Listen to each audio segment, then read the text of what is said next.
Cantoral. Mathieu Coll, vous recevez ce matin Juliette Boulet, qui est donc députée écolo et grande fan de Jean-Marc Nollet.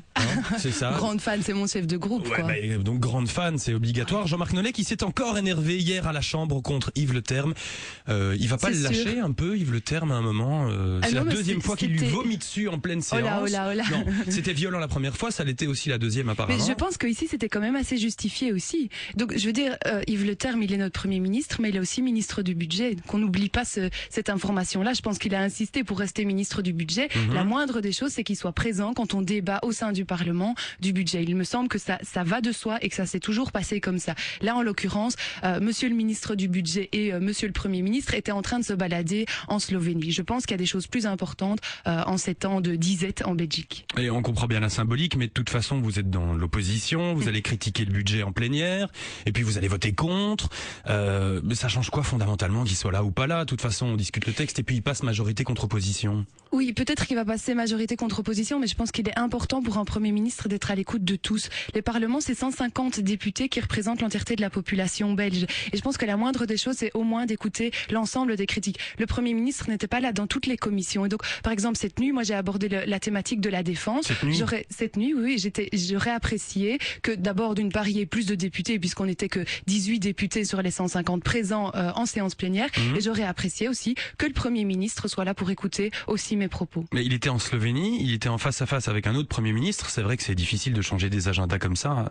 C'est vrai que c'est difficile de changer un agenda, mais il me semble qu'un Premier ministre et un ministre du budget peut aussi fixer à l'avance un agenda. Et sachant qu'on était déjà en retard, très en retard, puisqu'on est 6 mois en retard sur le vote du budget, je pense qu'il y avait des priorités et j'ai l'impression que ce Premier ministre manque un peu de priorités justement. Et donc vous avez parlé quand même de budget, mais pas comme vous l'auriez voulu, quoi. Mais pas suffisamment, et donc c'est pour ça que Jean-Marc Nollet, notre chef de groupe, a demandé qu'on puisse discuter du budget général en présence du Premier ministre, et le président du Parlement a rencontré notre demande, et c'est pourquoi on va encore en discuter aujourd'hui, et donc ça repousse l'ordre du jour qui était prévu pour aujourd'hui à je ne sais pas quand. Sympa Herman finalement. Oui, sympa, mais je pense qu'il fait plutôt une chose assez intéressante, c'est qu'il applique le règlement de la Chambre. Et donc la discussion a été reportée aujourd'hui, discussion sur le budget de l'État, alors que le bureau du plan nous prévoit 1 milliard de déficit cette année, 3 pour l'année prochaine, avec une inflation de près de 4% pour 2008. C'est rassurant tout ça? C'est même très inquiétant effectivement, si je puis me permettre. Mais c'est vrai que on a entendu un gouvernement se targuer d'avoir un budget en équilibre, mais c'était tout à fait faux. C'était vraiment se voiler la face sur les réalités. Et là encore aujourd'hui, on a le bureau du plan qui le réaffirme. Et moi, les questions que je me pose, c'est comment on va financer les pensions, puisque par exemple, on demandait d'avoir un budget qui était en boni de plus 6% pour pouvoir financer les fonds de pension. Et ça, c'est quelque chose d'extrêmement regrettable. Et on va, au fur et à mesure des années qui passent, se retrouver avec des personnes qui sont de plus en plus pauvres. Aujourd'hui, par exemple, encore hier, on voyait sur RTL ce reportage avec une infirmière pensionnée qui gagne 900 € par mois en étant pensionnée. Je trouve ça extrêmement grave. Il y a un pensionné sur 4 qui est sous le seuil de pauvreté. Est-ce que vous trouvez ça normal? Est-ce qu'on trouve normal qu'un gouvernement ne fasse rien pour ce genre de population? Il paraît qu'un bruit d'élection anticipée courait hier dans les couloirs du Parlement, c'est vrai? C'est un bruit de couloir, c'est une rumeur. On la retrouve aujourd'hui dans les journaux, je n'en sais rien. C'est effectivement, on entend ça venant de la majorité en disant qu'ils vont coupler des élections régionales et fédérales. Ah oui, moi je l'ai entendu. Bien sûr, tout à fait. Et donc finalement, on se demande si effectivement on est tellement dans une impasse, ce gouvernement est tellement dans une impasse qu'il préfère se confronter à nouveau au choix des citoyens. Ça vous arrangerait, vous, écolo, ou il faut encore un peu attendre bien au chaud dans l'opposition? Mais on n'a jamais dit qu'on était un parti d'opposition. On a toujours dit qu'on était disponible pour participer à une majorité. Juliette, vous avez dit, on n'est pas un parti de pouvoir, on est un parti de devoir. Eh ben voilà, mais justement, oui, mais donc vous oubliez donnez la réponse, cher Mathieu. Claquer les fesses par Jean-Michel, attention.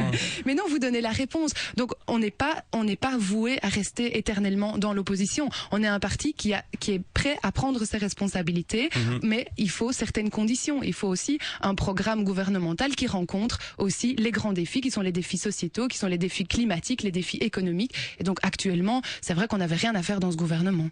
Et donc hier, si vous n'avez pas parlé vraiment budget, vous avez eu le temps de discuter sur la résolution pour les droits de l'homme en Chine ou d'autres sujets internationaux? J'étais assez fâchée là-dessus parce que justement la majorité avait demandé l'urgence pour voter une résolution pour plus de respect des droits de l'homme, respect de la liberté de la presse en Chine, etc. Et ils avaient demandé l'urgence il y a 6 ou 7 semaines déjà. Nous, on avait déposé une résolution au mois de novembre et elle n'avait jamais été mise à l'ordre du jour de la Commission des Affaires extérieures. Et de nouveau, hier, le débat a été reporté en se disant Monsieur De Gucht est en Chine, on va attendre qu'il revienne et qu'il nous tienne un peu au courant. Donc c'est bien d'écrire. Elle va servir à quoi cette résolution? Parce que De Gucht en Chine ou pas en Chine, voilà.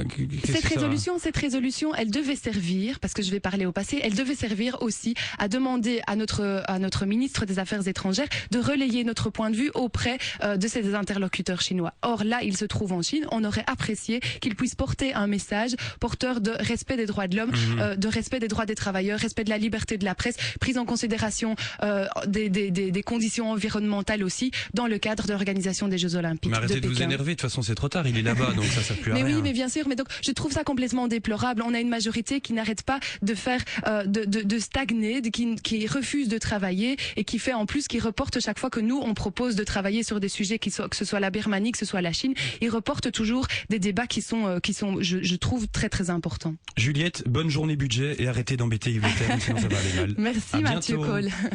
Merci Mathieu, merci Juliette Boulet, députée écolo. Il est 8h20. Si vous voulez revoir cette interview, rendez-vous d'ici quelques minutes sur mint.be. La radio pop rock.